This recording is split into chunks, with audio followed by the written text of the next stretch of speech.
কোরআনের উল্টা চিন্তা কুফর, উল্টা কথা কুফর, উল্টা কর্ম কুফর। কোরআনে আল্লাহ বলছেন আন্নাল কুওয়াতা লিল্লাহি জামিআ, নিশ্চয় সকল ক্ষমতার উৎস হলেন আল্লাহ। কুলিল্লাহুম্মা মালিকাল মুলক তুতিল মুলকা মান তাশা। ও নবী আপনি বলুন, ও রাজাদিরাজ আল্লাহ, মালিকাল মুলকি, তুমি রাজত্বের মালিক, তুতিল মুলকা মান তাশা, তুমি যাকে চাও তাকে ক্ষমতা দাও, ওয়া তানজিউল মুলকা মিম্মান তাশা, যার থেকে চাও ক্ষমতা আবার ছিনিয়ে নিয়ে যাও। কিন্তু আমরা মাইক হাতে নিয়ে কইলাম জনগণ সকল ক্ষমতার উৎস, আর সে আজিমের উপর থেকে আল্লাহ তখন কয় তাহলে আমি কেডা? ও নেতা, জনগণ সকল ক্ষমতার উৎস হইল, আমার কাম কি?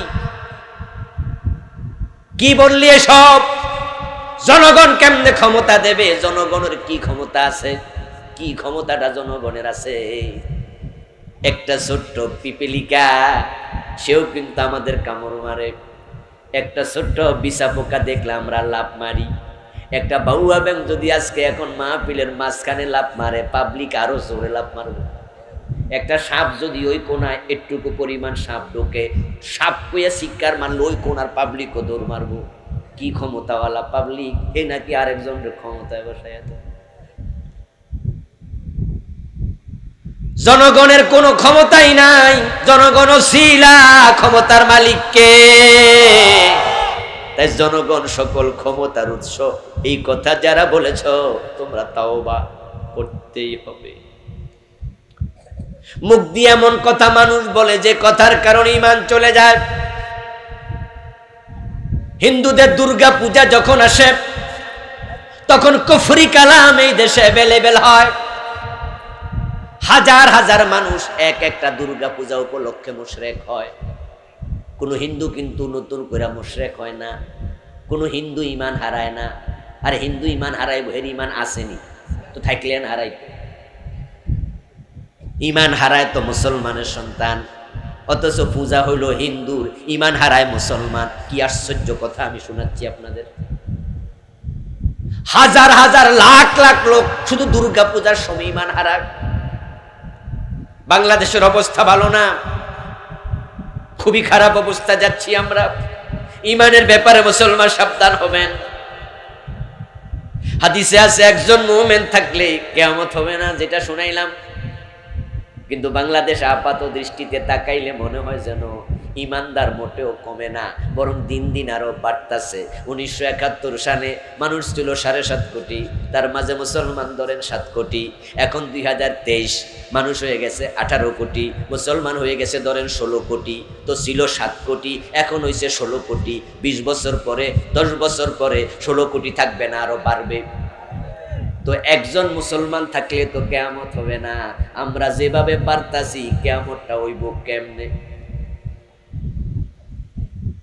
শুধু বাংলাদেশিদের ঠেলায় তো কিয়ামত আপাতত।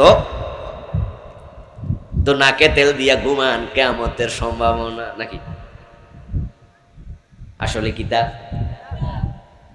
ওই যে বললাম দুর্গা পূজায় তো লাখ লাখ ঈমান হারা, কঠিন অবস্থা যাচ্ছে। কেন হারা একটু পরে বলছি। নিজের ঈমানের ব্যাপারে সতর্ক হন। এই যে 16 কোটি মুসলমান বাংলাদেশে আছে, 92% মুসলমান নাকি আছে, এগুলো কাজীর গরুর মতো, কিতাবে আছে গোয়ালে নাই। এগুলো ভোটার লিস্টের মুসলমান, বাস্তবে ঈমানওয়ালা না।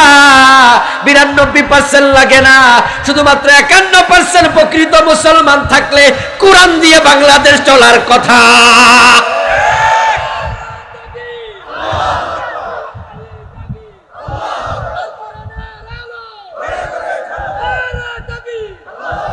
আমার ভাই 51% থাকলে তো কোরআন চলবে, ব্রিটিশ আইন চলার কথা না। আপনারা যারা বোঝেন তারা বলুন তো, ব্রিটিশরা মোমেন না কাফের? তো কাফের আইন মানলে আপনি কেমনে মোমেন? এখন সেই আইন পরিবর্তনের জন্য আপনার ভূমিকা কি? কি কাজ আপনি করেছেন? কয়জনরা আপনি বুঝাইছেন? কয়জনরা আপনি বলছেন ভাই আমরা মানুষের আইনের পক্ষে নাই, আসো আল্লাহর আইনের পক্ষে আছি। যারা পাশ করলে মানুষের আইন চালায় ওদেরকে আমরা ভোট দেবো কেন, তাদের দল করব কেন? আসো আমরা নিজের একটা কোরআনের দল বানাই, ঠিক না? কোরআনের কোন দল আপনার ভালো লাগে না, আপনি নতুন দল বানান। কিন্তু না, আপনি তো নাকে তেল দিয়া ঘুমাচ্ছেন, ওদের সাথে চলতেছেন। হিন্দুদের দুর্গা পূজা যখন আসে হাজার হাজার মানুষ কোন কালেমার কারণে কাফের হয় আবার শুনুন। এমন একটা স্লোগান বাংলাদেশে শয়তান বানাইয়া দিছে, যে স্লোগানটা 10 বছর আগেও ছিল না। ওই যে কিয়ামতের আগে ফিতনা বাইর হবে, এটা একটা নতুন ফিতনা। ওই স্লোগানটা এখন স্কুলের সিলেবাসের ভিতরে বইতে পর্যন্ত ঢুকাইয়া দিছে, যে স্লোগানটা আল্লাহর কোরআনের একবারে উল্টা। ওই স্লোগানটা হলো ধর্ম যার যার উৎসব সবার। এমন একটা স্লোগান বাংলাদেশে আছে না নাই? আচ্ছা, এই স্লোগানটা শোনেন নাই কে কে? একটু হাত তোলেন। নামাইন না, হাত তুলে ধরে রাখেন। এই মাত্র কইছি শোনে নাই, কানে তাইলে সমস্যা আছে, হাত নামান। আবার এই স্লোগানটা এই মাত্র বলছি না, তো না শুনলে এখন তো শোনার কথা ছিল। তো যদি কেউ কেউ শোনে নাই তাহলে বুঝছে কানে সমস্যা, এরা আমরা মাফ করে দিলাম। যে স্লোগানটা আমাদের দেশে এখন ঘরে ঘরে চলে গেল, ধর্ম যার যার উৎসব সবার, ইন্না লিল্লাহ। অথচ আল্লাহর কোরআন উল্টা স্লোগান দেয়, লাকুম দীনুকুম ওয়ালিয়া দীন। বাংলা অর্থ হলো তোমার ধর্ম তোমার, আমার ধর্ম আমার, দুটা এক না, আলাদা। তাহলে ধর্ম যার উৎসব তার, ঠিক না? উৎসব সবাই হয় কেমনে? কোরআন বলতেছে লাকুম দীনুকুম ওয়ালিয়া দীন, ধর্ম যার যার উৎসব তার তার, ধর্ম যে মানবে উৎসব সে করবে। এখন হিন্দুদের মূর্তি পূজা আমরা করি নাকি? তা আমাদের উৎসব কেমনে?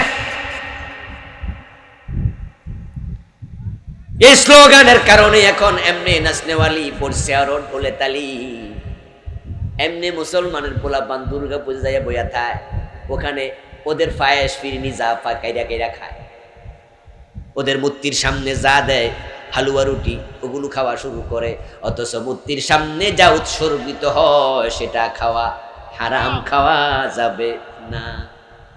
হিন্দুর দোকানের মিষ্টি বাজার থেকে কিনে খাবেন, যদিও না খাওয়া ভালো, কিন্তু না জায়েজ নয়। ও বেটা মিষ্টি বানাইছে, লাড্ডু বানাইছে, মুড়ি বাজছে, আপনি কিনে খাবেন, মাগনা দিলেও খাবেন, অসুবিধা নাই, হারাম হবে না, না খাওয়া উত্তম। কিন্তু যদি সেটা মূর্তির সামনে চলে যায়, এটা মূর্তির নামে উৎসর্গ, এটা খাওয়া হারাম।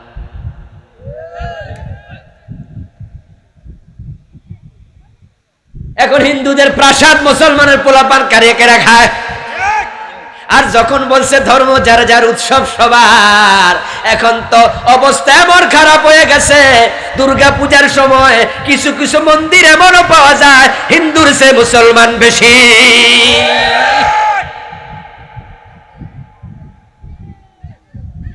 এবং আরো কষ্টের কথা হলো, আমি নিজের চোখে দেখেছি আমাদের সংসদ ভবনের পাশে দুর্গা পূজার সময় ভাসমান একটা আপনার এই মন্দির বানাইছে সংসদ ভবনের পাশে।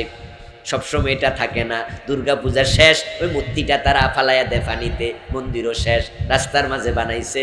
আমি নিজের চোখে দেখলাম আমাদের মুসলমান মেয়েরা সাজুগুজু করে কাপড় চোপড় পরে মন্দিরের দিকে যাচ্ছে, তারা মনে করতেছে উৎসব করতে যাই। ও প্রিয় ভাই, তোমার চিন্তার বিভ্রান্তির কারণে তোমার ঈমান চলে যাবে।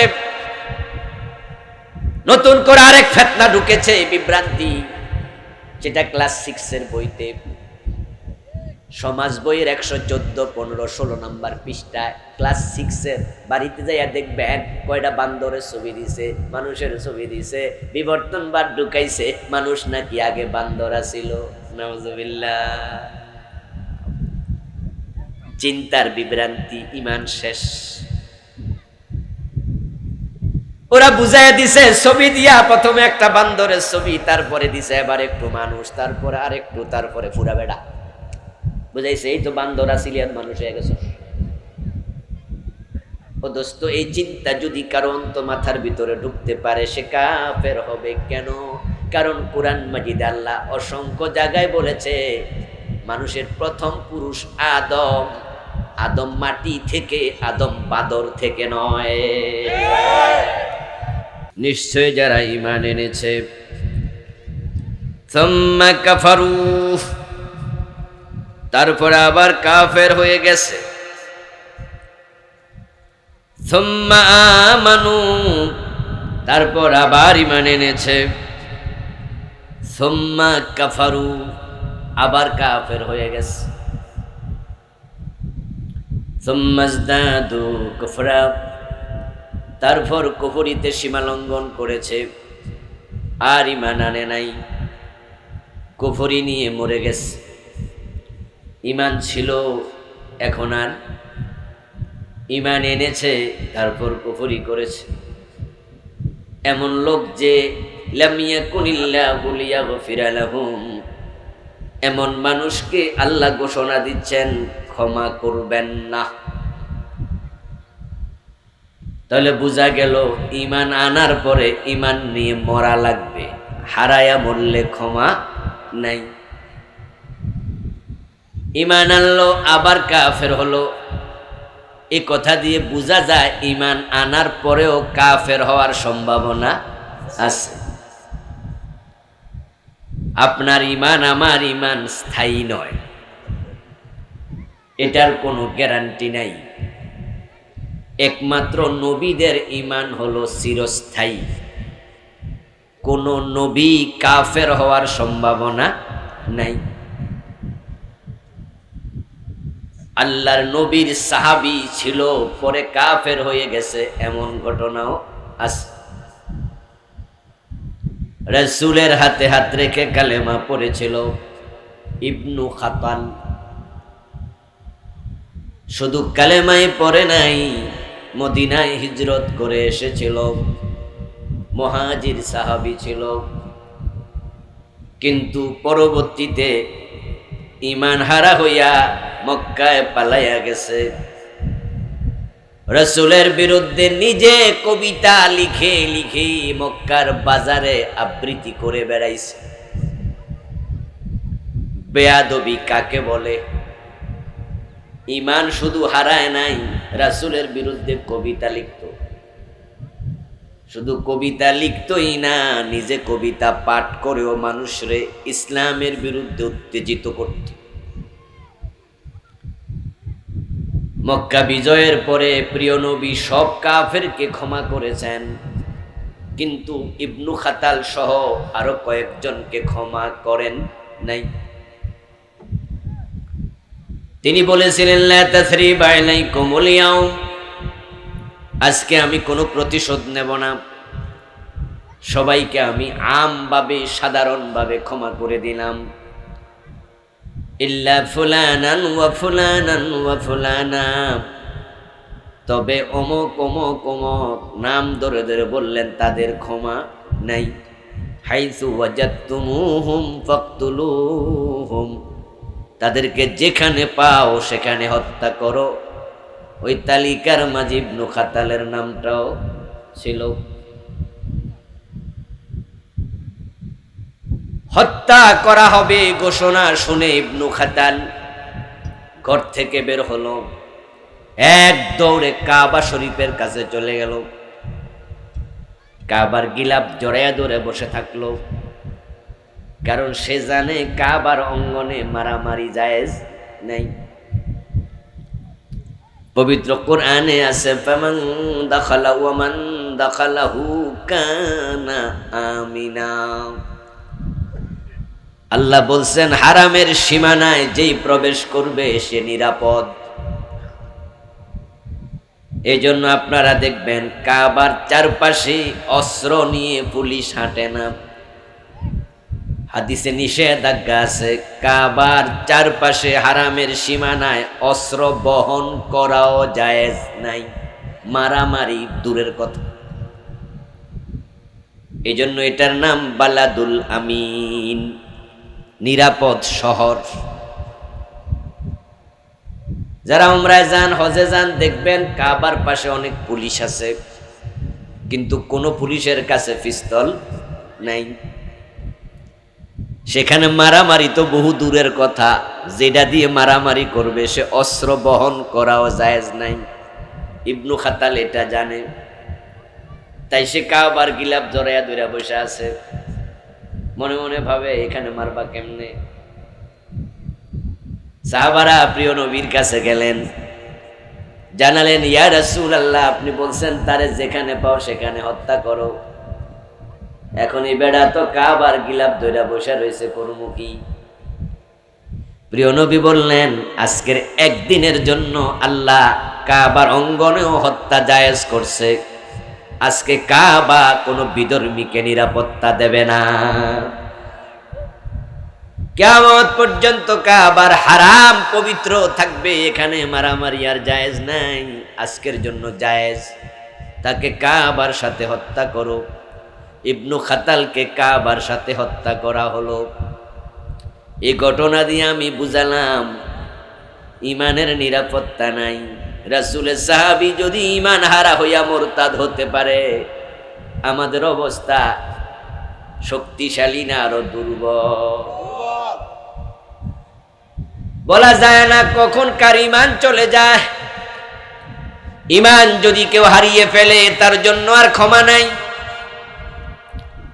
আর যার ক্ষমা নাই তার কপালে আল্লাহর জান্নাত নাই। কাফের এবং মুশরিকের জন্য জান্নাত হারাম। যারা মুশরিক তারা কোনোদিন জান্নাত পাবে না। মান ইউশরিক বিল্লাহি ফাকাদ হারামাল্লাহু আলাইহিল জান্নাহ। আল্লাহ কোরআন মাজিদে ঘোষণা করে দিলেন, আল্লাহর সাথে যে শিরক করে আল্লাহ নিজে তার জন্য জান্নাত হারাম বানায়া রাখে। ইন্নাল্লাযীনা কাফারু মিন আহলিল কিতাবি ওয়াল মুশরিকিনা ফি নারি জাহান্নাম খালিদিনা ফিহা। যারা শিরিক করবে, কুফরি করবে, তারা জাহান্নামে যাবে এবং সেখানে চিরকাল থাকবে। তাহলে ঈমান হারাইলে কপালে জান্নাত নাই। জান্নাত পেতে হলে ঈমান নিয়ে মরতেই হবে। قال النبي صلى الله عليه وسلم تكون بين الساعة فتن كقطع الليل المظلم। কিয়ামতের আগে দুনিয়ার চারদিক থেকে ফিতনা বের হবে। সূর্য ডুবে গেলে যেভাবে অন্ধকার চারদিক থেকে আসে, কিয়ামতের আগে ফিতনা চারদিক থেকে আসবে।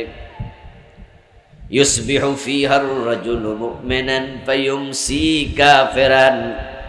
ওই ফিতনার যোগে মানুষগুলো সকাল বেলায় মুমিন থাকবে, সন্ধ্যা বেলায় কাফের হয়ে যাবে। ওয়ায়ুমসি মুমিনান ফায়ুসবিহু কাফিরান। সন্ধ্যা বেলায় মুমিন থাকবে, কিন্তু ঘুম থেকে উঠবে যখন তখন কাফের। রাতের বেলায় এমন কোন কাজ করেছে যাতে ঈমান চলে গেছে, এমন কোন কথা বলেছে যে কথার কারণে ঈমানটা চলে গেছে, এমন কোন চিন্তা ভাবনা করেছে ওই চিন্তার কারণে ঈমান চলে গেছে। মানুষ গড় পট্টায় কিয়ামতের আগে শুধু ঈমান হারাতে থাকবে। قال النبي صلى الله عليه وسلم يأتي على الناس زمان يجتمعون في المساجد ليس فيهم مؤمن। কিয়ামতের আগে এমন অবস্থা তৈরি হবে, মানুষগুলো মসজিদে জামাতের সাথে নামাজ পড়বে অথচ একটারও ঈমান থাকবে না, সবগুলো বেঈমান। ইমাম সাহেবও কাফের, মুয়াজ্জিনও কাফের, মুসল্লি সব কাফের। ইয়াজতামিউনা বহু বচনের শব্দ, মাসাজিদ এটাও বহু বচনের শব্দ। এক দুইটা মসজিদ না, এমন ডজন ডজন মসজিদ থাকবে। হাজার হাজার লোক থাকবে, একটারও ঈমান থাকবে না, তবে তারা জামাতের সাথে নামাজ পড়বে। ঈমান যে চলে গেছে এটা তারা বুঝবেই না। মসজিদে গিয়ে আল্লাহরে সেজদা দেয়, আবার দরবারে যাইয়া পীরের পায়ে সেজদা দেয়। এমন লোক বাংলাদেশে আছে না নাই? এই লোকটার ঈমান আছে না গেছে? পীরের পায়ে যে সেজদা দেয় ঈমান থাকে না চলে যায়? লোকটা মুমিন না মুশরিক? কিন্তু সে কি পরে আবার জুমার দিন মসজিদে যায় না? যে বেটা পীরের পায়ে সেজদা দিল সে তো মসজিদে যায়, আবার নামাজও পড়ে। ইয়্যাকা না'বুদু ওয়া ইয়্যাকা নাস্তাঈন। সে কয় আল্লাহ আমি শুধু তোমার গোলামি করি। আল্লাহ কয় তাই বুঝি, তাহলে পীরের পায়ে সেজদাটা দিল কেডা? এই যে পীরের পায়ে সেজদা দেওয়ার কারণে ঈমান চলে গেছে, লোকটা বুঝেই না। একজন এক এক জায়গায় ঈমান হারাবে, মানুষ বুঝবে না ঈমান কিভাবে যায়, ঈমান নিয়ে চর্চা করবে না। চর্চা না করার কারণে মানুষগুলো গড়পড়তা ঈমান হারাবে।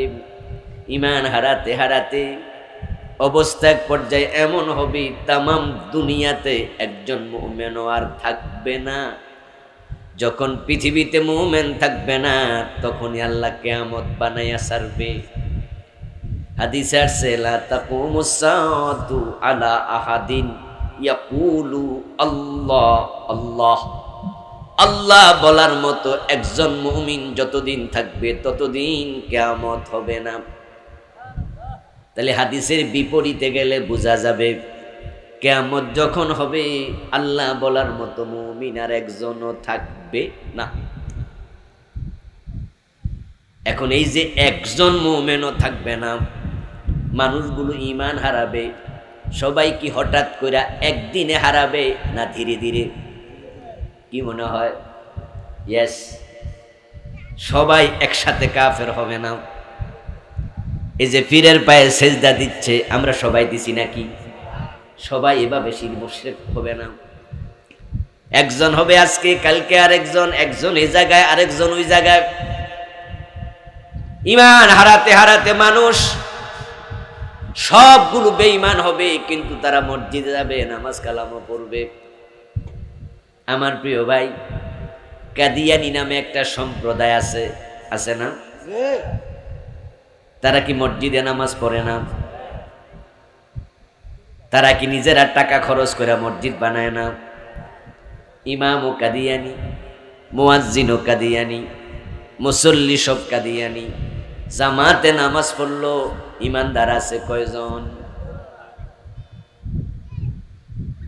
রাসূলুল্লাহ সাল্লাল্লাহু আলাইহি ওয়াসাল্লাম আজ থেকে 1400 বছর আগে ভবিষ্যৎবাণী করলেন যে এমন মসজিদ হবে যে মসজিদে সব নামাজি কিন্তু ইমানদার নাই একটাও।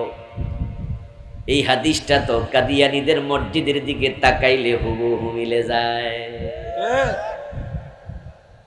অথচ গোলাম আহমদ কাদিয়ানের জন্ম 1835 সালে। সে ইন্ডিয়ার কাদিয়ান নামক এলাকায় জন্ম নিয়েছে 1835 সালে, আজ থেকে 250 বছর আগে। অথচ রাসূল হাদিস বলছেন 1400 বছর আগে। গোলাম আহমদ কাদিয়ান যখন যৌবনে আসলো, বড় হলো, সে নিজেকে নবী দাবি করলো, তখন মুসলমানদের একদল তাকে নবী মানল। যারা গোলাম আহমদ কাদিয়ানকে নবী মানে, কাদিয়ানি তারা কি হিন্দু? আরে কথা বলেন ভাইয়েরা, হ্যাঁ হইলে হ্যাঁ, না হইলে না, একটা তো করবে। কাদিয়ানিরা কি হিন্দু, বৌদ্ধ, খ্রিস্টান? ওরা নিজেদেরকে কি দাবি করে? এবং তাদের নামে তারা দিছে আহমদিয়া মুসলিম জামাত। নাকি হিন্দু জামাত, খ্রিস্টান জামাত, মুসলিম। তাদের কালেমা লা ইলাহা ইল্লাল্লাহু মুহাম্মাদুর রাসূলুল্লাহ। তাদের আজান আমাদের আজানের মতো, তাদের রোজাত আমাদের মতো, তাদের নামাজ আমাদের মতো, টুপি দাড়ি পায়জামা পাঞ্জাবি হজ যাকাত সব আমাদের মতো 100% মিলে। আর একটা মজার ব্যাপার হলো তারা হানাফি মাযহাব অনুসরণ করে। আমরা যেমন হাত পা দিয়ে হ্যাঁ তারা হ্যাঁ মানে আমরা আস্তে আমিন কই, এরা আস্তে আমিনে কয়। আমাদের দেশে যারা মাইজবান্ডারি তারা কোন মাজাব মানে? কথা কয়ে মজা পাইতেছে। যারা দেয়ানবাগ তারা কোন মাজাব? যারা আটরশি তারা কোন মাজাব? আপনাদের এলাকায় কি মেজবান্ডার আটরশি দুই একজন মুরিদ নাই? ওরা কি শাফি মাজাবের? ওদের নামাজ কালাম সব আমাদের মতো। দেখতে মনে হয় আপনার পাশে দাঁড়াইয়া নামাজ পড়তেছে, বেটা তো মুসলমান, অথচ বেটা কালকে কিন্তু ফিরের পায়ে সেজদা দিয়ে আইছে। ঠিক না? ঠিক না? এই যে ফিরের পায়ে কালকে সেজদা দিছে কিন্তু নামাজে খারাইছে আপনার মতো, ঠিক হুবহু একরকম নামাজ। তা আপনি মনে করতেছেন বেটা তো আমার মুসলিম ভাই, অথচ লোকটা মুশরিক। ঠিক না? সেজদা দেওয়ার কারণে ফিরের পায়ে ঈমান। যে বেটা কাদিয়ানি দেখতে আপনার মতো, টুপি দাড়ি পাজামা পাঞ্জাবি নামাজ রোজা হজ যাকাত সব আছে, কিন্তু ঈমান নাই। কারণ তারা ফিতনায় পড়েছে। কিয়ামতের আগে কত রকম ফিতনা বের হবে, ওই ফিতনার মাঝে কাদিয়ানি একটা ফিতনার নাম। কাদিয়ানি ফিতনা জঘন্য ফিতনা। যারা গোলাম আহমদ কাদিয়ানকে নবী মানলো তাদের ঈমান শেষ হয়ে গেল। প্রশ্ন হলো কারণ কি? না বুঝলে আপনিও মনে করবেন আচ্ছা ঘটনা কি, হেরা তো নামাজ কালাম পড়ে। আজ থেকে 1-2 বছর আগে কোথায় জানি আমি এরকম গল্প করছিলাম, মাহফিল না, পার্সোনাল গল্প এক জায়গায়। তো আমাদের গল্প শোনার জন্য একজন ভাই এসে দাঁড়াইছে, জেনারেল শিক্ষিত। তো সেখানে কাদিয়ানীদের প্রসঙ্গ উঠলো। ওঠার পর আমি বললাম ওগুলো তো সব কাফের। তখন ওই জেনারেল ভদ্রলোক আমার জিজ্ঞেস করল, হুজুর তারা কেন কাফের? তা আমি বললাম তারা গোলাম আহমদ কাদিয়ানকে নবী মানে, এজন্য তারা কাফের। ওই লোক বলতেছে আচ্ছা হুজুর নবী মানলে অসুবিধা কি, কাফের হবো কেন? আমি তখন তাকে বললাম ভাই আপনারে আর কি বুঝাবো আমি বুঝতেছি না। মানে বিশ্ব নবী শেষ নবী, এই ভদ্রলোকের কাছেও এই মেসেজটা নাই। উনি মনে করতেছে গোলাম আহমদ নবী আর আমরা মোহাম্মদকে নবী মানি, ও বেটা গোলাম আহমদ কাদিয়ান নবী মানে, অসুবিধা কি, কাফের হবো কেন? যারা কাদিয়ানি তারাও একই কথা বলে যে আমরা গোলাম আহমদ কাদিয়ানকে নবী মানলাম, আমরা কাফের হবো কেন? আমরা তাদেরকে বুঝাতে চাই দোস্ত শোনো, যে ঈমান বোঝে না সে কাফের হইল কি হইল না হে বুঝবো কেমনে? তাই কে কাফের হলো কে কাফের হলো না এটা বুঝার জন্য আগে ঈমান বুঝতেই হবে।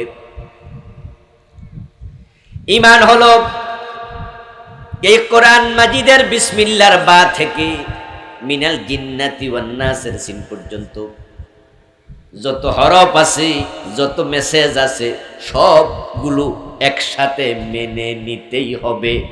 সবগুলো মেনে নেয়ার নাম হলো ঈমান। এখান থেকে যদি একটা হরফ অস্বীকার করেন এটার নামই কুফর। কাফের হওয়ার জন্য পুরা কোরআন অস্বীকার করা লাগে না, শুধু একটা হরফ অস্বীকার করলেই সব শেষ। ঈমান কি আপনাদেরকে ছোটবেলায় শিখানো হয়েছে? আপনারা যখন মুক্তবে পড়েছেন তখন কয়েকটা কালেমা শিখাইছি, তার মাঝে একটা কালেমা ছিল ঈমানে মুজমাল, আমানতু বিল্লাহি কামা হুয়া বিআসমাইহি ওয়া সিফাতিহি। এরপরে আছে ওয়া কাবিলতু, আসেনি? এরপরে আপনারাই বলেন তো কি? জামিআ। এই হলো আসল ব্যাপারটা। এই জামি শব্দ হলো ঈমান। আপনি বলেছেন আমি আল্লাহর উপর ঈমান এনেছি, যেমনই তার নাম এবং সিফাত আছে তা সহ। আমানতু বিল্লাহি, ঈমান আনছি আল্লাহর উপরে, কামা হুয়া বিআসমাইহি ওয়া সিফাতিহি, তার নাম এবং সিফাত সহ ঈমান এনেছি। এরপরে কিন্তু কালেমা শেষ নয়। এরপরে আপনি বলছেন ওয়া কাবিলতু, আমি কবুল করেছি, জামিআ আহকামিহি ওয়া আরকানিহি, তার যত হুকুম হাকাম আছে সবগুলো আমি কবুল করেছি। তাহলে সবগুলো থেকে একটাও বাদ দেওয়ার অধিকার আর নেই। ও আমার ভাইয়েরা, আপনার হাতে যদি আমি 20টা কাঠি দেই, কয়টা? কয়টা? ওখান থেকে একটা কাঠি সরাইয়া নিয়ে যাই, তাহলে কয়টা হবে? এই 20টার একসাথ যদি হয় ঈমান, এই 20টা একসাথে হলো জামি। তো একটা সরাইলে 20 থাকে না, দুটা সরাইলেও 20 থাকে না, তিনটা সরাইলেও 20 থাকে না। তাই 20 শব্দ কেটে দেওয়ার জন্য সবগুলো সরাইলে যেমন 0 হবে, 0-র নাম 20 নয়। একটা সরাইলে 19 হবে, 19-এর নাম 20 নয়। দুটা সরাইলে 18 হবে, 18-র নাম 20 নয়। তিনটা সরাইলে 17 হবে, 17-এর নাম 20 নয়। 20 হইতে হলে সবগুলো লাগবে। ঈমান মানে হলো বিসমিল্লাহর বা থেকে মিনাল জিন্নাতি ওয়ান নাস, পুরা কোরআন মানা লাগবে। ওখান থেকে একটা সরাইলে আর জামি শব্দ থাকে না। রে ইউটিউবার, তোরা জ্বালায়। ওয়াকাবিলতু জামি আহকামিহি ওয়া আরকানিহি। মুক্তবে ছোটকালে পড়ছেন তো, অর্থ তো বোঝেন নাই, তাই ঈমান অনেকে বোঝে না। না বুঝার কারণে নামাজও পড়ে, আবার কোরআনের আইনের বিরুদ্ধেও কথা বলে। কোরআন কিছু মানে, কিছু মানে না। সুবিধাবাদ জিন্দাবাদে মোমেন থাকা যায় না। এখন যারা কাদিয়ানি, তারা নামাজ, রোজা, হজ, যাকাত, টুপি, দাড়ি, পাজামা, পাঞ্জাবি, তাসবিহ, তাহলিল, মিসওয়াক সব মানে, কিন্তু কোরআনের 4টা অক্ষর মানে না, ভুল ব্যাখ্যা করে, বিক্রয় করে।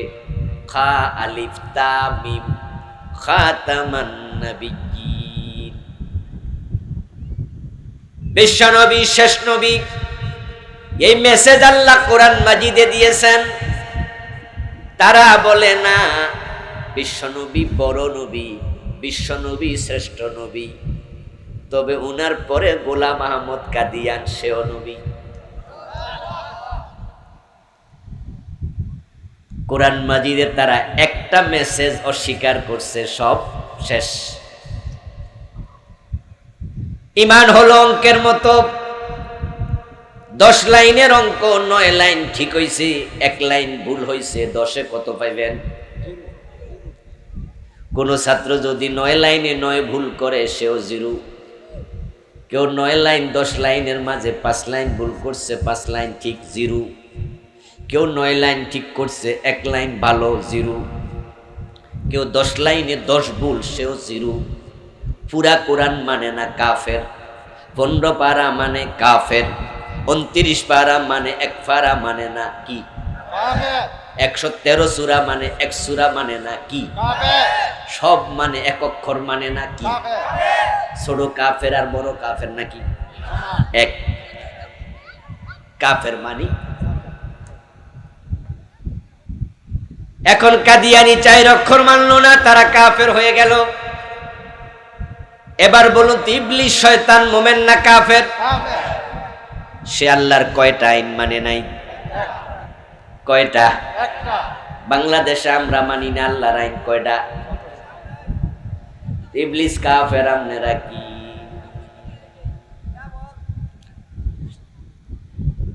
ও প্রিয় ভাই, ঈমান হারাতে হারাতে মানুষের অবস্থা এমন হবে, মানুষগুলো জামাতের সাথে নামাজ পড়বে, তারা যে বেঈমান তারা জানবেই না, বুঝবেই না।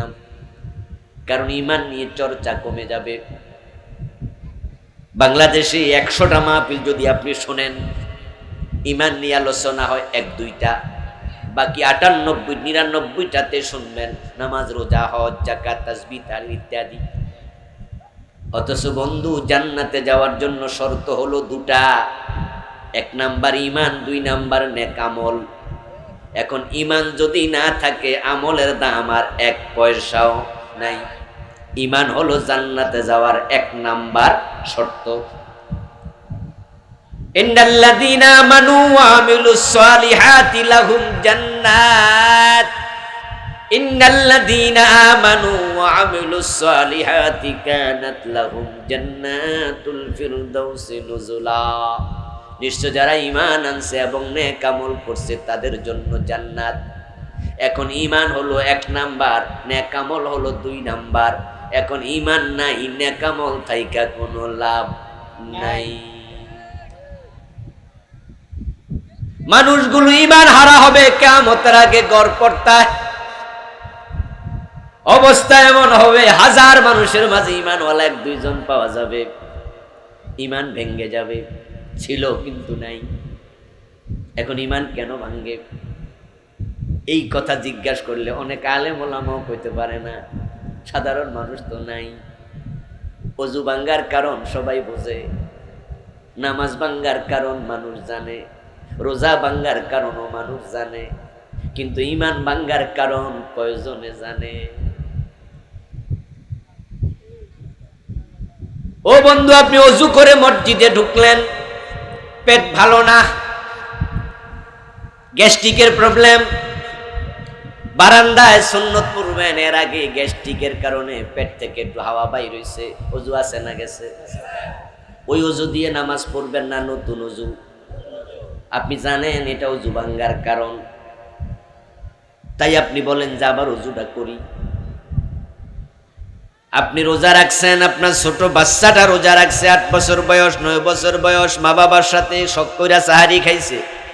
সকাল বেলায় মা কয় 10টার দিকে, বাজান রে আয় তোরে বাদ দেই। ফোলা কয় না আমি খামু না, আমি রোজা। আরে খা, কয় না ছোট মানুষ খাইলে কিচ্ছু হয় না। কয় কেডা কইছে রোজা ভাঙ্গে? ঠিক না? এ জানে রোজার মাসে খাইলে রোজা ভাঙ্গা যায়। রোজা ভাঙ্গার কারণ মানুষ জানে, নামাজ ভাঙ্গার কারণ মানুষ জানে, ওযু ভাঙ্গার কারণ মানুষ শিখে, এগুলো মুক্তবে পড়ানো হয়। কিন্তু ঈমান যে ভেঙে যাবে, ঈমান এনেছে আবার কুফরি করেছে, আবার ঈমান এনেছে আবার কুফরি করেছে, কোন কারণে ঈমানটা গেছে এটা জানে কয়জন? মানুষ এটা জানতে চায়। এই জন্য গত অক্টোবরে, এই 4-5 মাস আগে আমি একটা বই লিখছি। আমার লেখা মোট 6টা বই আছে। আপনাদের এলাকায় আসতে বইগুলো আনতে পারি না, গাড়ি না আনার কারণে আজকে গাড়ি আনতে বলছি, পাবেন হয়তো। এই বইটার নাম দিয়েছি ঈমান, কুফর ও নিফাক। আমি এই বই লেখার সময় গবেষণা শুরু করলাম, এই হাদিসগুলো সামনে রেখে কোন কোন কারণে ঈমান ভেঙে যায়। আমি 10টি কারণ পেলাম। ঈমান ভাঙ্গার 10 কারণ আলাদা শিরোনাম দিয়ে এই বইটা আমি লিখেছি। ঈমান ভাঙ্গার 10 কারণের প্রথম কারণ কুফর। আর কুফর মানে হলো কোরআনের কোনো একটি অক্ষর অস্বীকার করা, কোনো একটা মেসেজ অস্বীকার করা, পুরা কোরআন অস্বীকার করা। যে কথা এক অক্ষর অস্বীকার করা, একই কথা, দুইটার নামই কুফর। এত বড় বেলুন, 15 মিনিট গ্যাস ভরছেন, হাওয়া ঢুকাইছেন, এখন ওই বেলুন আবার একটা ছিদ্র করে রেজাল্ট এক। কাদিয়ানি 4 অক্ষর মানল না, তারা কাফের হয়ে গেল। এখন আপনারা যদি কেউ 10 অক্ষর, 5 অক্ষর, 6 অক্ষর, 7 অক্ষর, 3 অক্ষর, 2 অক্ষর না মানেন, আপনি কি হবেন? রেজাল্ট এক হবে। আল্লাহ সবার জন্য সমান, ঠিক না? কাদিয়ানিদের সাথে আল্লাহর কোনো দুশ্মনী আছে? আপনার লগে আলাদা কোনো খাতির আছে? কাদিয়ানি অপরাধ করেছে, কোরআনের 4 অক্ষর মানে না, আল্লাহ তাদেরকে কাফের বানাইয়া দিল। আর আপনি 5, 7, 10 অক্ষর মানবেন না, আপনার আল্লাহ কব না তুই জান্নাতে যা। এটা হতে পারে না। এখন আমি তো দিব্যি দেখছি দেশের মানুষ কোরআনের ডজন ডজন হরফ অস্বীকার করে বসে আছে। আপনি কাদিয়ানির মতোই কাফের হয়ে গেছেন, আপনি জানেন না আপনি কাফের, কারণ আপনি তো কোরআনের অসংখ্য অক্ষর অস্বীকারকারী। উদাহরণ দিয়ে ছোট্ট করে, তাহলে আপনি নিজে বুঝবেন আপনার কি খবর। কাদিয়ানিকে কাফের ফতুয়া দিয়া মজা নিয়েন না। ইবলিস শয়তান কাফের, তাকে কাফের বলে মজা নিয়েন না। কাদিয়ানির কবর আপনি যাবেন না, আপনার কবরে কাদিয়ানি যাবে না। এজন্য বরং কাদিয়ানিকে কাফের ফতুয়া দেওয়ার আগে নিজের ঈমানের খবর নেওয়া দরকার, যে আমার অবস্থা কি সেটা আগে একটু দেখি। قال النبي صلى الله عليه وسلم الكيس من دان نفسه وعمل لما بعد الموت। প্রিয় নবীজি বলেন, দুনিয়ার সবচেয়ে চালাক মানুষ হলো ওই লোক যে আত্মসমালোচনা করতে জানে। আত্মসমালোচনা এর মানে অন্যের দোষ খোঁজা না, নিজের দোষ। ইয়েস, রাসূলুল্লাহ বলেছেন যে নিজের দোষ নিজে খুঁজতে জানে সে হলো চালাক মানুষ। আমার ভিতরে কোন কোন বদগুণ আছে, কোন কোন কবিরা গুনার স্বভাব আছে, আমার ভিতরে কোনো কুফরি নেফাকি শিরিক আছে কিনা, এগুলো যদি আমি নিজে নিজে খালাস করি, ধরা যদি পড়া যায়, হায়রে আমার ভিতরেও তো এটা আছে, তাওবা করার সুযোগ এখনো আছে না নাই? অজু ভেঙে গেছে, আবার নতুন অজু করো। রোজা ভেঙে গেছে, রোজা নতুন করে রাখো। নামাজ ভেঙে গেছে, নতুন নামাজের নিয়ত বাঁধো। ঈমান যদি ভেঙে যায়, নতুন করে আবার কালেমা পড়া লাগবে। ওই ভাঙ্গা ঈমান নিয়ে আল্লাহর কাছে যেও না, উপায় নাই। কারণ যে কুফরি নিয়ে মরে, আল্লাহ কয় তার ক্ষমা নাই। এখন কাদিয়ানি কোরআনের 4 অক্ষর মানে না। আপনাদের সামনে আমি একটি আয়াতের অংশ উপস্থাপন করছি, দেখুন তো ওই আয়াত আপনারা কয়জনে মানেন। আল্লাহ তাআলা বলছেন আলা লাহুল খালকু ওয়াল আমরু। এখানে অক্ষর আছে 15টা। আলার মাঝে 3টা, লাহুর মাঝে 2টা, খালকুর মাঝে 5টা, ওয়াল আমরুর মাঝে আবার 5টা। এই 15 অক্ষর বাংলাদেশে হাজার হাজার মানুষ, নামাজি মানুষই মানে না। আমার সামনেও আছেন আপনারা, অনেকে মানে না মানলে ঈমান শেষ, ঈমান শেষ। বাংলা অর্থটা বললে আপনি বুঝবেন মানেন কিনা। বাংলা অর্থটা হলো সাবধান। আলা মানে সাবধান, আলা লাহুল খালকু ওয়াল আমরু, সাবধান, সৃষ্টি যার, আইন চলবে শুধুই তার। বলেছেন কে? একটু জোরে বলুন, কে বলেছেন? এবার বলুন তো, সৃষ্টিকার, আইন চলবে কার? বাংলাদেশে 50 বছরে আল্লাহর আইন চলে না, ব্রিটিশ আইন চলে। তো যারা ব্রিটিশ আইন চালাচ্ছে তারা মুমিন থাকলো কেমনে?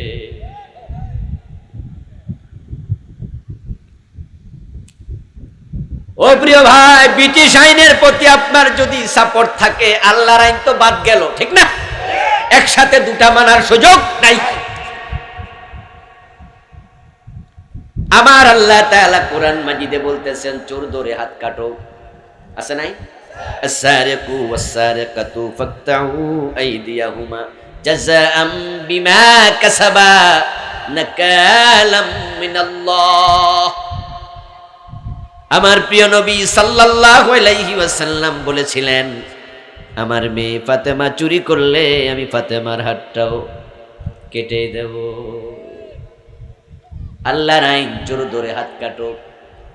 ব্রিটিশ আইন বানাইছে, চোর ধরে জেলে দাও।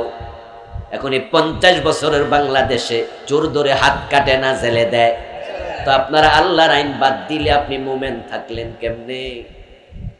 আল্লাহর আইন আপনি চোর ধরে হাত কাটলেন না, ডাকাত ধরে শুলে দিলেন না, জেনা করলে পাথর মারো, অবিবাহিত হলে 100 বেত লাগাও, এমন আইন কোরআনে আছে না নাই? তো বাংলাদেশে কোন আদালতে আইন চালু করেছে? মদ পান করলে 80 বেত লাগাতে হবে, এমন আইন ইসলামে আছে না নাই? এই দেশে মদ আছে না নাই? 80 বেত কোন আদালত চালু করছে? শয়তান আল্লাহর একটা আইন মানলো না, তারা সবাই মিলে কাফের ফতুয়া দিলেন, নিজেরা ডজন ডজন বাদ দিলেন। ইমানদার কেমনে থাকবে? আত্মসমালোচনা করো মুসলমান। আল্লাহর আইন তো মানে না, মানে না। আমরা মানতে বলি কেন? আমরা সহ্য করে না। মৌলবাদী বলে গালি দেয়, রাজাকার বলে গালি দেয়, সুযোগ পাইলে জেলে দেয়, দোষ লাগায়া ফাঁসিতে ঝুলাইয়া দেয়।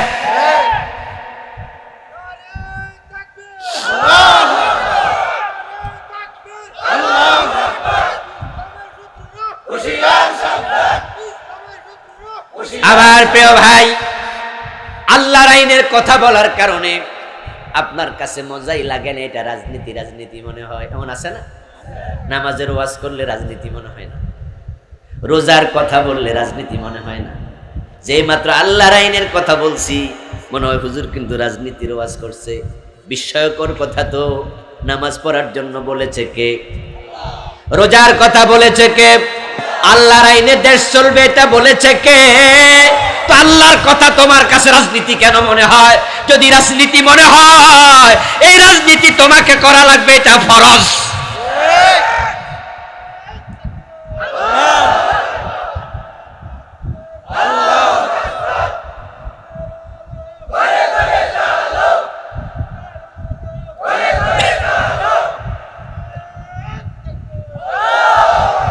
আমার প্রিয় ভাই, কোরআন মাজিদের অসংখ্য আয়াত, অসংখ্য বিধান আপনি অস্বীকার করলে আপনি মুমিনটা থাকবেন কেমনে?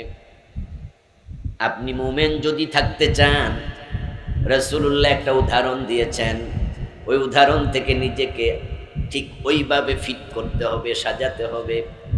কালান নবী সাল্লাল্লাহু আলাইহি ওয়াসাল্লাম, আল মুমিনু কাল জামালিল আনিফ হাইসুমা কিদান কদ। প্রিয় নবী বলতেছেন, মুমিন হলো ওই ওটের মতো, যে ওটের নাকের ভিতরে মালিক রশি ঢুকাইয়া দিছে। নাকের ভিতরে মালিক যদি রশি ঢুকাইয়া দেয় কোন ওটের, ওই ওট স্বাধীন না পরাধীন? নিজের মন মতো চলে না, মালিকের টান মতো। মালিক টানে যেদিকে, কদম দেবে সেদিকে। ঠিক আপনি মুমিন হলে আপনার মালিক আমার মালিক কোরআনে যা বলেছে হেরফের তেরফের করা যাবে না। সামান্য উল্টা পাল্টা করলে ঈমান চলে যাবে। আইয়াকুলু সামি'না ওয়া আতা'না। যে ঈমানদার থাকতে চায় তাকে একটা কথাই শুধু একমত হওয়া লাগবে, সেটা হলো সে বলবে শুনলাম আর মানলাম, শুনলাম আর মানলাম। শুনতে দেরি, মানতে দেরি করা যাবে না। দ্বিমত করা তো দূরের কথা। আরে মানবো কি মানবো না চিন্তাও করতে পারবেন না। এ কথা আমার না, এটাও কোরআনের কথা।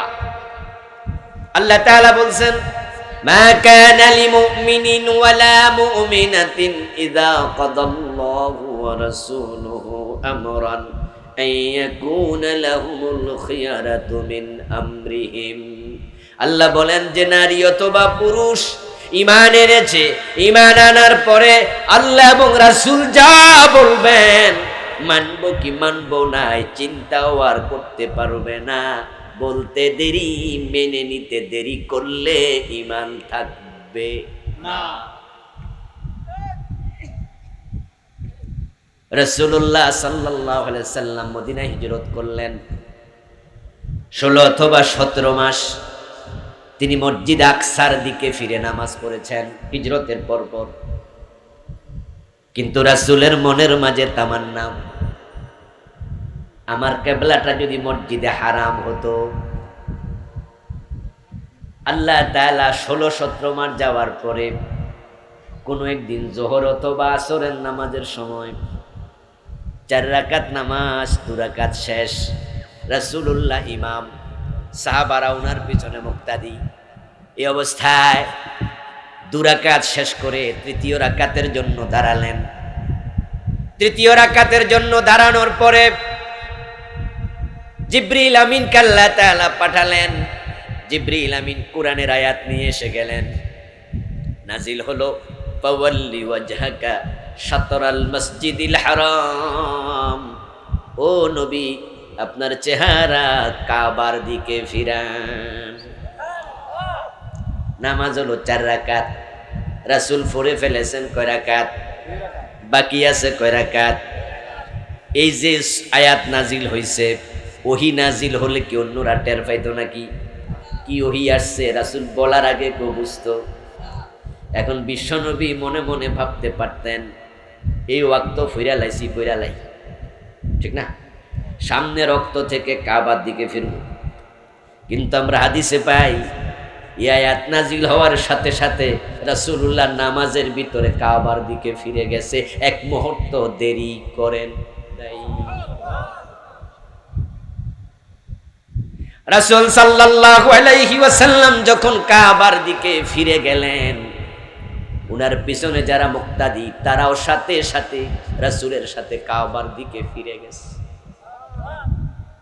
ইসলামের বিধান আসতে দেরি, মানতে দেরি করা যায় না, এটার নাম ঈমান।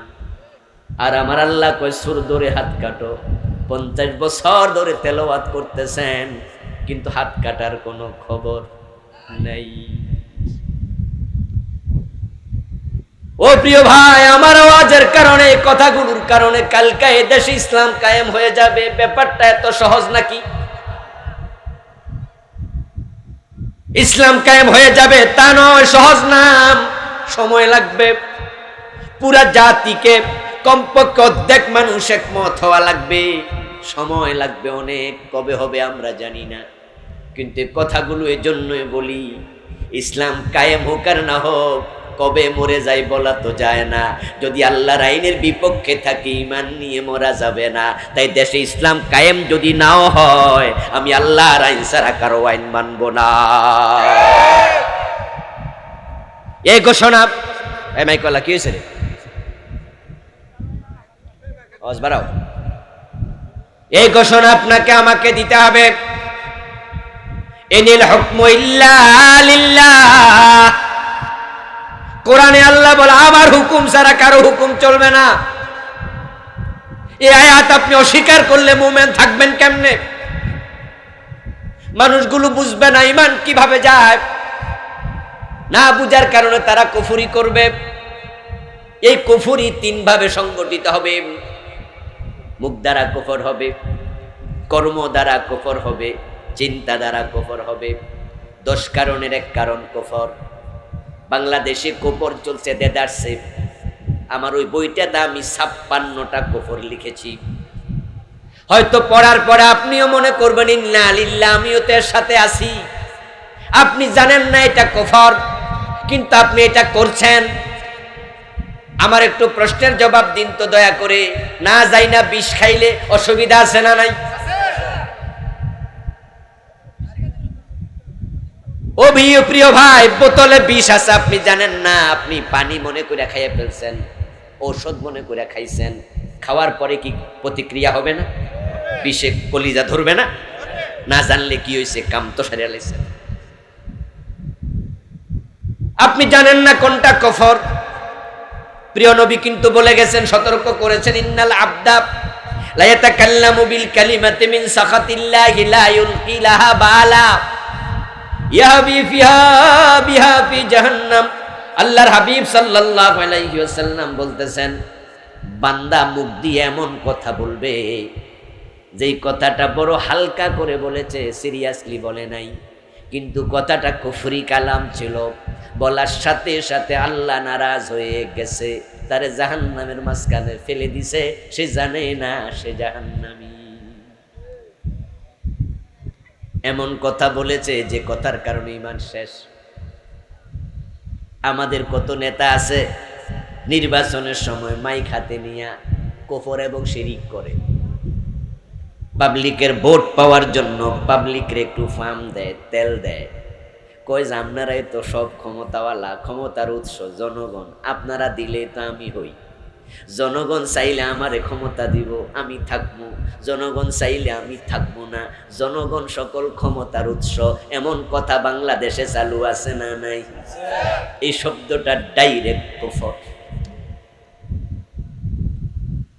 কারণ কোরআনের উল্টা চিন্তা কুফর, উল্টা কথা কুফর, উল্টা কর্ম কুফর। কোরআনে আল্লাহ বলছেন, আন্নাল কুওয়াতা লিল্লাহি জামিআ, নিশ্চয় সকল ক্ষমতার উৎস হলেন আল্লাহ। কুলিল্লাহুম্মা মালিকাল মুলক তুতিল মুলকা মান তাশা। ও নবী আপনি বলুন, ও রাজাদিরাজ আল্লাহ, মালিকাল মুলকি, তুমি রাজত্বের মালিক, তুতিল মুলকা মান তাশা, তুমি যাকে চাও তাকে ক্ষমতা দাও, ওয়া তানজিউল মুলকা মিম্মান তাশা, যার থেকে চাও ক্ষমতা আবার ছিনিয়ে নিয়ে যাও। কিন্তু আমরা মাইক হাতে নিয়ে কইলাম, জনগণ সকল ক্ষমতার উৎস। আর সে আজিমের উপর থেকে আল্লাহ তখন কয়, তাহলে আমি কেডা? ও নেতা, জনগণ সকল ক্ষমতার উৎস হইল, আমার কাম কি? কি বললি এসব? জনগণ কেমনে ক্ষমতা দেবে? জনগণের কি ক্ষমতা আছে? কি ক্ষমতাটা জনগণের আছে? একটা ছোট্ট পিপিলিকা, সেও কিন্তু আমাদের কামড় মারে। একটা ছোট্ট বিছা পোকা দেখলে আমরা লাভ মারি। একটা বাউয়া ব্যাং যদি আজকে এখন মাহফিলের মাঝখানে লাভ মারে, পাবলিক আরো জোরে লাভ মারবে। একটা সাপ যদি ওই কোনায় একটুকু পরিমাণ সাপ ঢোকে, সাপ কইয়া শিক্ষার মারলে ওই কোনার পাবলিকও দৌড় মারবো। কি ক্ষমতাওয়ালা পাবলিক! এ নাকি আরেকজনের ক্ষমতায় বসায়। জনগণের কোনো ক্ষমতাই নাই, জনগণ ছিল ক্ষমতার মালিককে। তাই জনগণ সকল ক্ষমতার উৎস, এই কথা যারা বলেছ তোমরা তাওবা করতেই হবে। মুখ দিয়ে এমন কথা মানুষ বলে যে কথার কারণে ঈমান চলে যায়। হিন্দুদের দুর্গা পূজা যখন আসে তখন কুফরি কালাম এই দেশে অ্যাভেলেবেল হয়। হাজার হাজার মানুষ এক একটা দুর্গা পূজা উপলক্ষে মুশরিক হয়। কোন হিন্দু কিন্তু নতুন করে মুশরিক হয় না, কোন হিন্দু ঈমান হারায় না। আর হিন্দু ঈমান হারাইব, এর ঈমান আসেনি তো থাকলেন হারাইতো। ঈমান হারায় তো মুসলমানের সন্তান, অথচ পূজা হইল হিন্দুর, ঈমান হারায় মুসলমান। কি আশ্চর্য কথা আমি শোনাচ্ছি আপনাদের। হাজার হাজার লাখ লাখ লোক শুধু দুর্গা পূজার সময় ঈমান হারায়। বাংলাদেশের অবস্থা ভালো না, খুবই খারাপ অবস্থা যাচ্ছি আমরা। ঈমানের ব্যাপারে মুসলমান সাবধান হবেন। হাদিসে আছে একজন মুমিন থাকলে কিয়ামত হবে না, যেটা শুনাইলাম। কিন্তু বাংলাদেশ আপাত দৃষ্টিতে তাকাইলে মনে হয় যেন ইমানদার মোটেও কমে না, বরং দিন দিন আরো বাড়তাছে। 1971 সালে মানুষ ছিল 7.5 কোটি, তার মাঝে মুসলমান ধরেন 7 কোটি। এখন 2023 মানুষ হয়ে গেছে 18 কোটি, মুসলমান হয়ে গেছে ধরেন 16 কোটি। তো ছিল 7 কোটি, এখন হয়েছে 16 কোটি। 20 বছর পরে, 10 বছর পরে 16 কোটি থাকবে না, আরো বাড়বে। তো একজন মুসলমান থাকলে তো কিয়ামত হবে না। আমরা যেভাবে পারতাছি কিয়ামতটা হইব কেমনে? শুধু বাংলাদেশিদের ঠেলায় তো কিয়ামত আপাতত। তো নাকে তেল দিয়া ঘুমান, কিয়ামতের সম্ভাবনা নাকি? আসলে কি তা? ওই যে বললাম দুর্গা পূজায় তো লাখ লাখ ঈমান হারা, কঠিন অবস্থা যাচ্ছে। কেন হারা একটু পরে বলছি। নিজের ঈমানের ব্যাপারে সতর্ক হন। এই যে 16 কোটি মুসলমান বাংলাদেশে আছে, 92% মুসলমান নাকি আছে, এগুলো কাজীর গরুর মতো, কিতাবে আছে গোয়ালে নাই। এগুলো ভোটার লিস্টের মুসলমান, বাস্তবে ঈমানওয়ালা না। 92% লাগে না, শুধুমাত্র 51% প্রকৃত মুসলমান থাকলে কোরআন দিয়ে বাংলাদেশ চলার কথা।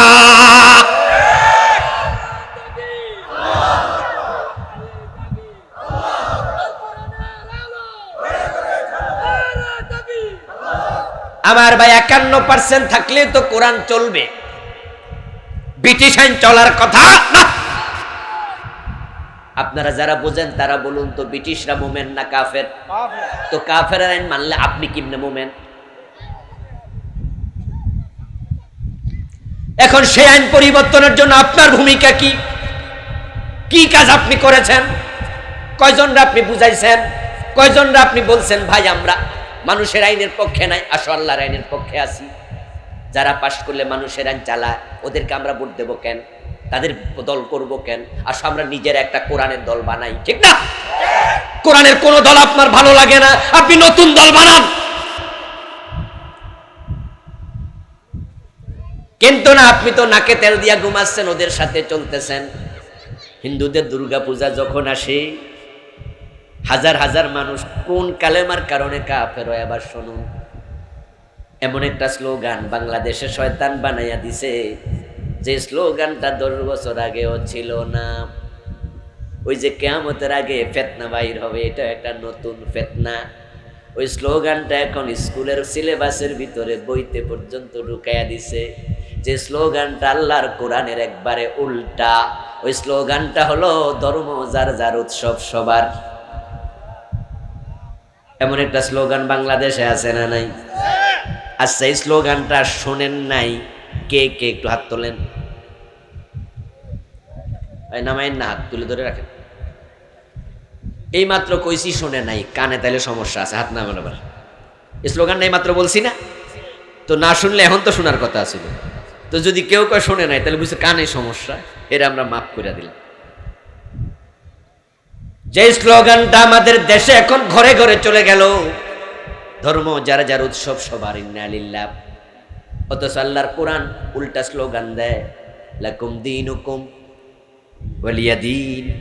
বাংলা অর্থ হলো তোমার ধর্ম তোমার, আমার ধর্ম আমার, দুটা এক না, আলাদা। তাহলে ধর্ম যার উৎসব তার, ঠিক না? উৎসব সবাই হয় কেমনে? কোরআন বলতেছে লাকুম দীনুকুম ওয়ালিয়া দীন, ধর্ম যার যার উৎসব তার তার, ধর্ম যে মানবে উৎসব সে করবে। এখন হিন্দুদের মূর্তি পূজা আমরা করি নাকি? তা আমাদের উৎসব কেমনে? এই স্লোগানের কারণে এখন এমনি নাচনেওয়ালি পড়ছে আর বলে তালি, এমনি মুসলমানের পোলাপান দুর্গা পূজা যাইয়া বইয়া থায়, ওখানে ওদের ফায়েস ফিরনি যা কাইরা কাইরা খায়, ওদের মূর্তির সামনে যা দেয় হালুয়া রুটি ওগুলো খাওয়া শুরু করে। অথচ মূর্তির সামনে যা উৎসর্গিত হয় সেটা খাওয়া হারাম, খাওয়া যাবে না। হিন্দুর দোকানের মিষ্টি বাজার থেকে কিনে খাবেন, যদিও না খাওয়া ভালো, কিন্তু না জায়েজ নয়। ও বেটা মিষ্টি বানাইছে, লাড্ডু বানাইছে, মুড়ি বাজছে, আপনি কিনে খাবেন, মাগনা দিলেও খাবেন, অসুবিধা নাই, হারাম হবে না, না খাওয়া উত্তম। কিন্তু যদি সেটা মূর্তির সামনে চলে যায়, এটা মূর্তির নামে উৎসর্গ, এটা খাওয়া হারাম।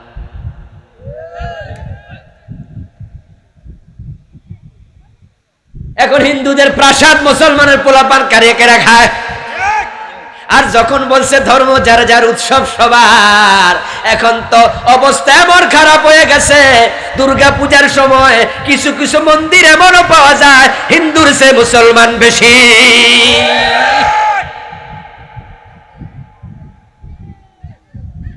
এবং আরো কষ্টের কথা হলো, আমি নিজের চোখে দেখেছি আমাদের সংসদ ভবনের পাশে দুর্গা পূজার সময় ভাসমান একটা আপনার এই মন্দির বানাইছে সংসদ ভবনের পাশে।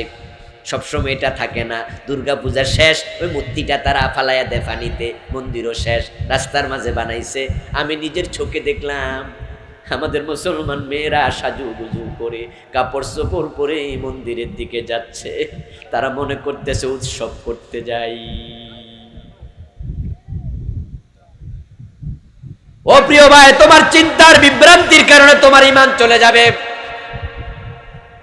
নতুন করে আরেক ফিতনা ঢুকেছে, এই বিভ্রান্তি, যেটা ক্লাস 6 এর বইতে, সমাজ বইয়ের 114, 15, 16 নাম্বার পৃষ্ঠায় ক্লাস 6 এর বাড়িতে যাইয়া দেখবেন কয়টা বান্দরের ছবি দিছে, মানুষের ছবি দিছে, বিবর্তনবাদ ঢুকাইছে, মানুষ নাকি আগে বান্দর ছিল।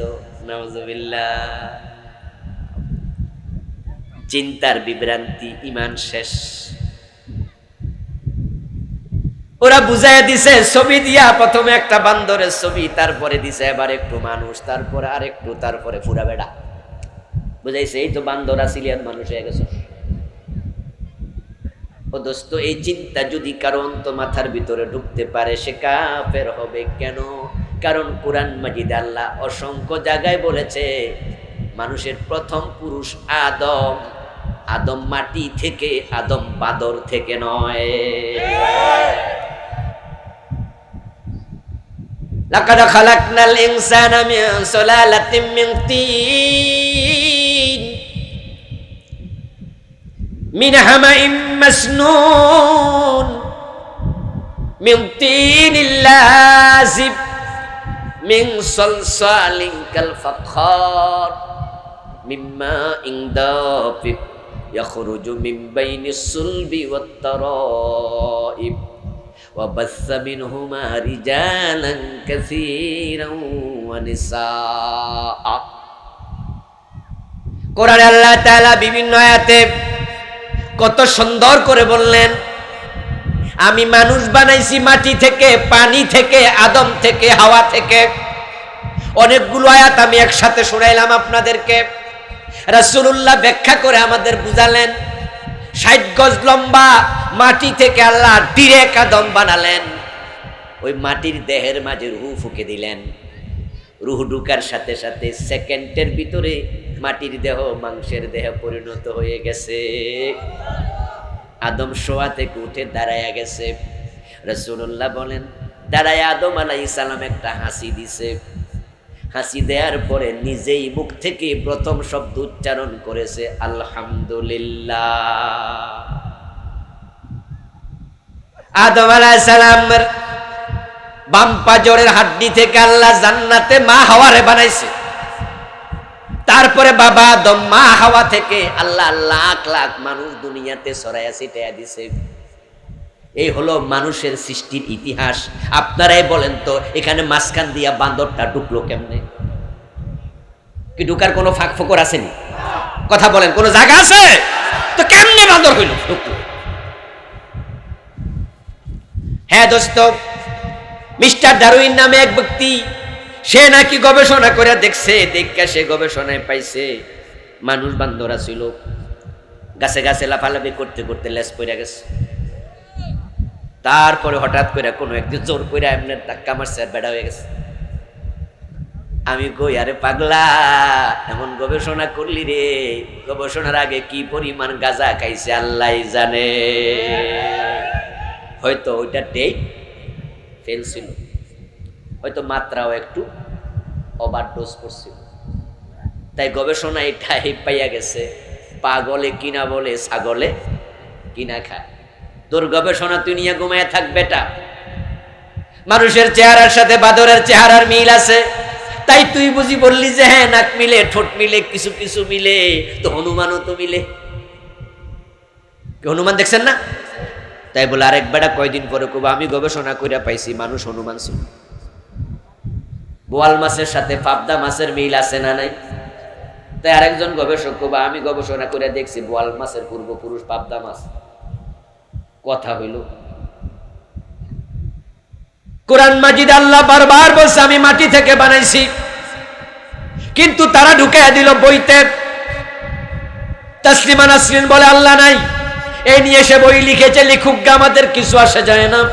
খ্রিস্টানরা বলে ঈসা নবী আল্লাহর ছেলে, এটা তাদের ব্যাপার, তারা বলুক, আমাদের কিছু আসে যায় না। হিন্দুরা বলছে লক্ষ্মী দেবী সরস্বতী তাদের খোদা, এটা তাদের ব্যাপার, আমাদের কিছু আসে যায় না। ডারউইন বলছে মানুষ বাদর ছিল, এটা তার ব্যাপার, আমাদের কিছু আসে যায় না। কিন্তু মুসলমানের দেশে এই জাতীয় নাস্তিকতা সিলেবাসে ঢুকানো যাবে না, ওটা মুসলমান বরদাস্ত করবে না। কিন্তু সিলেবাসে তো ঢুকাই দিছে। এখানে ৫-৭-১০ কোটি ২০ কোটি যাবে, এই টাকাটা সরকার কেন খরচা দেবে? যারা এই ষড়যন্ত্র করেছে তাদের থেকে জরিমানা হিসাবে নেওয়া লাগবে। তাহলে ভবিষ্যতে ষড়যন্ত্রের সাহস আর করবে না। আবার প্রিয় ভাই, ঈমান চলে যাবে কুফরির কারণে, এটা হলো প্রথম। ঈমান চলে যাবে দ্বিতীয় কারণ শিরিক। বাংলাদেশে শিরিক আছে না নাই? কথা বলতে হবে, শিরিক আছে না নাই?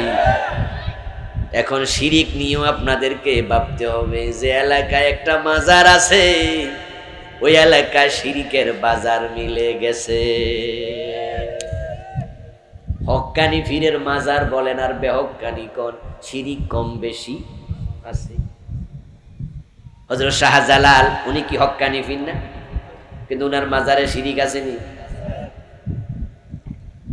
শাহপরান রহমতুল্লাহ আলাইহি হক্কানি ফির, আমার দুই চোখ সাক্ষী, উনার মাজারে আমি নিজ চোখে দেখেছি সেজদা করতেছে।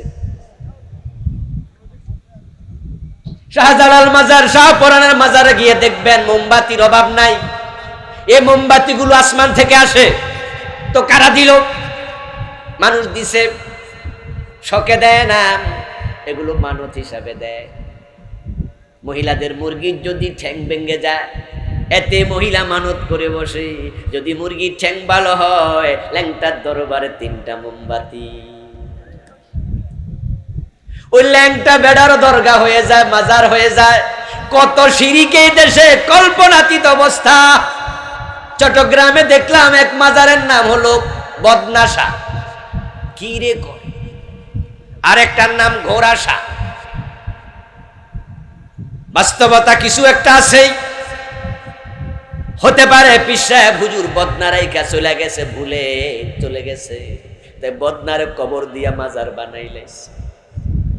হতে পারে পীর সাহেব যে গোড়ায় চড়ে আইছিল ওই গোড়াটা ওইখানে মারা গেছে, এখন মরা গোড়া কান্দে লইয়া তো হুজুর আর হাঁটবে না, এটা ফালাই দিয়া গেছে। মুরিদেরা গোড়ার মাজার দিয়া নাম দিছে ঘোড়াশা। চলছে গাড়ি যাত্রাবান।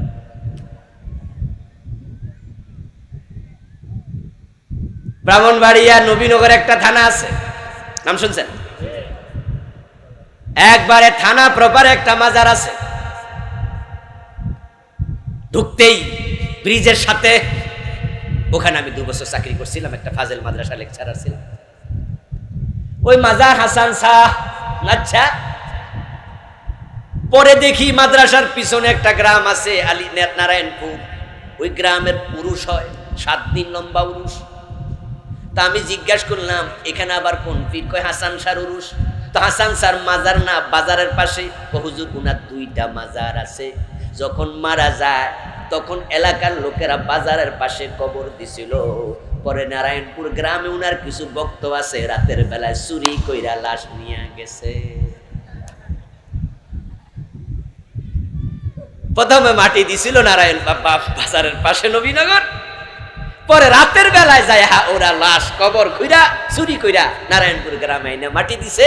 রাতে পাহারাদার বসাইছে, লাশ পচা রাখ পর্যন্ত পাহারা ছাড়বো না। অনেক দিন পাহারা দিছে, পরে আর ওরা লাশ চুরি করে নাই। ওরা কয় যা লাশ নাই, কি হয়েছে? মাজার ছাড়লাস। 2টা মাজার চলছে এখন। এখন এই মাজারগুলোতে মানুষ টাকা দেয়, পয়সা দেয়, গরু দেয়, ছাগল দেয়, অথচ মানত একটা ইবাদত। আর ইবাদত হবে শুধু কার? তাই আল্লাহ ছাড়া অন্যের নামে মানত করা শিরক। কবরকে মানত করবে শিরক হবে, কবরের নামে শপথ করবেন শিরক হবে, কবরে সেজদা দেবেন শিরক হবে, আমার প্রিয় ভাই হস্তরেখা মানুষকে দেখাবেন শিরক হবে। কোন মানুষ গায়েব জানে, ভবিষ্যৎ জানে, এই চিন্তা তোমার মাথায় কোন শয়তান ঢুকাইলো?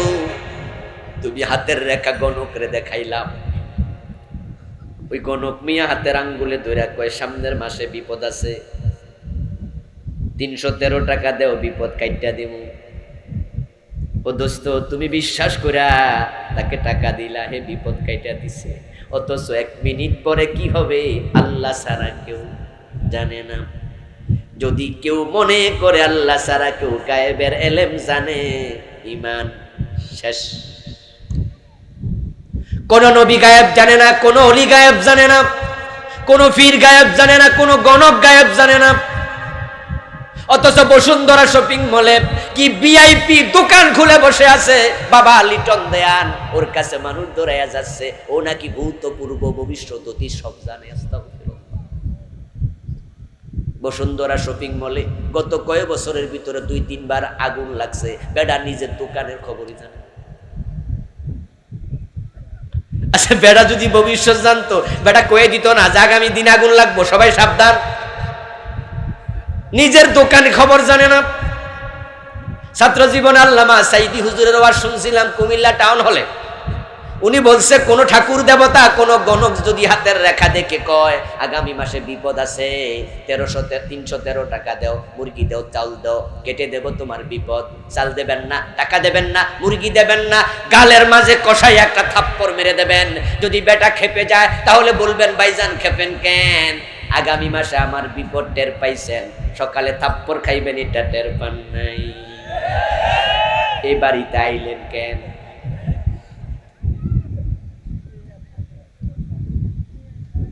যারা আপনাকে ভবিষ্যতের খবর দেবে আপনি বুঝবেন সে বড় চিটার, বড় বাটপার, বড় ধোঁকাবাজ, বড় প্রতারক। ঈমান চলে যাবে, বিশ্বাস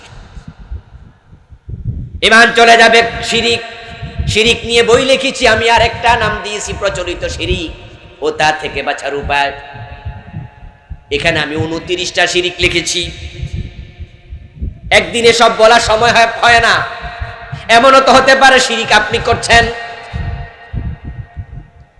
যদি আপনি নিজে শিরকের মাঝে থাকেন তাহলে তো ঈমানটা শেষ।